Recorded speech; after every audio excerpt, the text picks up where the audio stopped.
अस्सलाम वालेकुम दोस्तों, मेरा नाम है फैसल इकबाल और आप देख रहे हैं बिग्स इन्फो। दोस्तों, आज के वक्त में एंटरटेनमेंट का सबसे बड़ा सोर्स वीडियो गेमिंग है और आज की इस वीडियो में मैं आपको सबसे ज़्यादा खेली जाने वाली गेम पबजी के बारे में बताने जा रहा हूँ। So let's begin. दोस्तों, क्या आपको पता है कि पबजी गेम किसने बनाई थी? अगर नहीं तो आज की ये वीडियो आपके लिए है। दोस्तों, पबजी न सिर्फ पाकिस्तान बल्कि पूरी दुनिया की मशहूर तरीन गेम्स में से एक है। आप में से भी शायद ही कोई ऐसा शख्स हो जिसने पबजी के बारे में ना सुना हो। हर कोई ही, चाहे छोटा हो या बड़ा, पबजी इसकी फेवरेट गेम है। दोस्तों, वो कहते हैं ना कि एक छोटा सा आइडिया ही आपकी पूरी ज़िंदगी बदल सकता है और ऐसा ही कुछ हुआ ब्रैंडन ग्रीन के साथ भी। दोस्तों, एक वक्त था जब ब्रैंडन ग्रीन एक बहुत ही गरीब इंसान हुआ करता था और इसके बाद पबजी ने ब्रैंडन की ज़िंदगी को मुकम्मल तौर पर बदल कर रख दिया। दोस्तों, ब्रैंडन की ज़िंदगी की कहानी बहुत ही मोटिवेशनल है। ब्रैंडन ने अपने करियर का आगाज़ फ़ोटोग्राफी से किया था और इसके साथ साथ ये वेब डिज़ाइनिंग भी किया करता था और इसके अलावा ये पार्ट टाइम डीजे भी था। यानी कि ब्रैंडन शादियों में फ़ोटोग्राफी करके और वेबसाइट्स को डिज़ाइन करके अपनी ज़िंदगी गुजार रहा था और कभी कभी ये डीजे भी बन जाता था।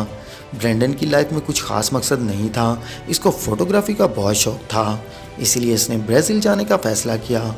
ब्राज़ील में फ़ोटोग्राफी करके ये अपना गुजारा करता था और वहीं इसकी मुलाकात एक लड़की से हुई जिससे कि बहुत ही कम टाइम में इसने इस लड़की से अपनी शादी रचा ली।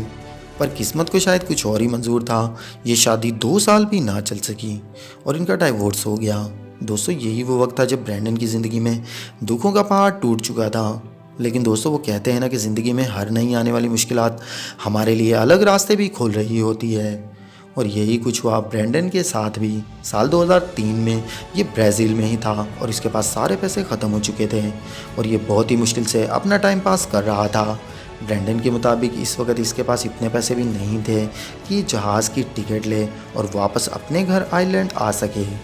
इसीलिए ब्रैंडन ने जहाज़ की टिकट के लिए पैसे जमा करना शुरू कर दिए। इसने अपने सारे खर्चे ख़त्म कर दिए थे और ज़्यादातर वक्त अपने कमरे में ही गुजारने लगा ताकि इसके पैसे बच सकें। और दोस्तों, यही वो वक्त था कि जब इसने वीडियो गेम्स खेलना शुरू कर दी थी ताकि इसका टाइम पास हो सके। और यहीं से ब्रैंडन को ऑनलाइन वीडियो गेम्स के बारे में पता चला।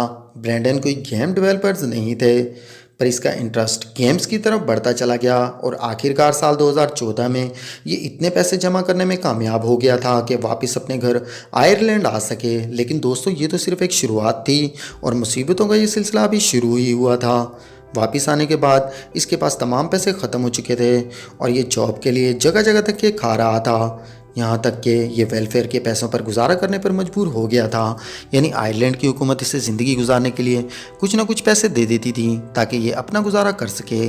दोस्तों, ब्रैंडन के लिए इसकी ज़िंदगी तकरीबन ख़त्म हो चुकी थी और ये 41 साल का हो गया था। इसकी ज़िंदगी में नाकामियों के अलावा और कुछ भी नहीं था और अब ये अपने पेरेंट्स के घर पर ही रहता था और इसके पेरेंट्स भी ब्रैंडन के लिए बहुत ही ज़्यादा परेशान थे। दोस्तों, इस वक्त ब्रैंडन के पास करने को कुछ भी नहीं था, इसलिए इसने फ्री गेमिंग मोड्स बनाना शुरू कर दिए थे। ब्रैंडन को एक जैपनीज़ फिल्म बैटल रॉयल बहुत ही ज़्यादा पसंद थी। इस फिल्म में दिखाया गया था कि कैसे लोग एक बड़े जजीरे पर अपने आप को ज़ैम्बीज़ से बचाते हैं। ये कॉन्सेप्ट ब्रैंडन को बहुत ही ज़्यादा पसंद आया। ब्रैंडन ने एक गेम आर्मा 2 में इसी फिल्म की कहानी से मुतासिर होकर एक मोड बना लिया था। इसके साथ साथ ये गेम्स को डिज़ाइन और गेम्स की कोडिंग भी सीखना शुरू हो गया था।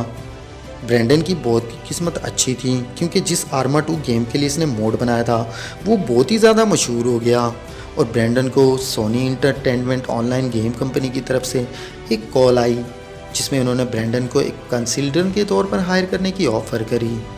ब्रैंडन बहुत ही ज़्यादा खुश था। सोनी के साथ ब्रैंडन ने H1Z1 नामी एक गेम पर 2 साल तक काम किया। साल 2016 में ब्रैंडन को एक South Korean company Blue Hole ने राब्ता किया और इसको अपनी एक बैटल रॉयल गेम बनाने की पेशकश करी और यूं ब्रैंडन साउथ कोरिया चला गया। पबजी का मतलब प्लेयर अननोन्स बैटल ग्राउंड होता है।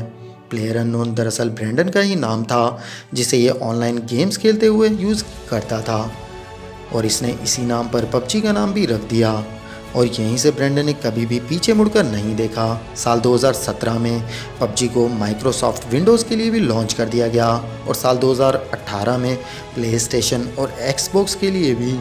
अब पबजी की सेल्स इतनी तेज़ी से बढ़ने लगी थी कि ब्रैंडन भी हैरान रह गया था। इसे यकीन ही नहीं आता था कि सच में वो इतना अमीर हो गया है।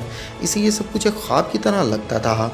आप यकीन नहीं करेंगे, सिर्फ 1.5 साल के मुख्तसर अरसे में ही पबजी की 5 करोड़ से ज़्यादा कॉपीज़ बिक चुकी थी और मोबाइल पर इसको 200 मिलियन से भी ज़्यादा लोग डाउनलोड कर चुके थे। और इसके साथ ही दोस्तों ब्रैंडन की ज़िंदगी मुकम्मल तौर पर बदल गई। आज ब्रैंडन की नेटवर्थ जानकर आपके होश उड़ जाएंगे। ब्रैंडन की टोटल नेटवर्थ 200 मिलियन डॉलर्स यानी कि 3200 करोड़ रुपए से भी ज़्यादा है। कभी वेलफेयर के पैसों पर गुजारा करने वाला ब्रैंडन आज दुनिया के अमीर तरीन लोगों में से एक है। लेकिन दोस्तों इतना पैसा आ जाने के बाद भी ये अपनी ज़िंदगी को बिल्कुल सिंपल तरीके से गुजारता है। एक इंटरव्यू के दौरान ब्रैंडन का कहना था कि आज तक इसने जितना भी पैसा कमाया है वो इसे अपने से ज़्यादा अपनी बेटी पर खर्च करना चाहता है। दोस्तों वैसे तो हर इंसान के अंदर कोई ना कोई टैलेंट मौजूद ज़रूर होता है। आप भी अपने अंदर के सोए हुए टैलेंट को जगाइए और ब्रैंडन ग्रीन की तरह अपनी किस्मत को चमका लीजिए। और नेक्स्ट वीडियो तक मुझे दीजिए इजाज़त। अपना ढेर सारा ख्याल रखिए। अल्लाह हाफिज़।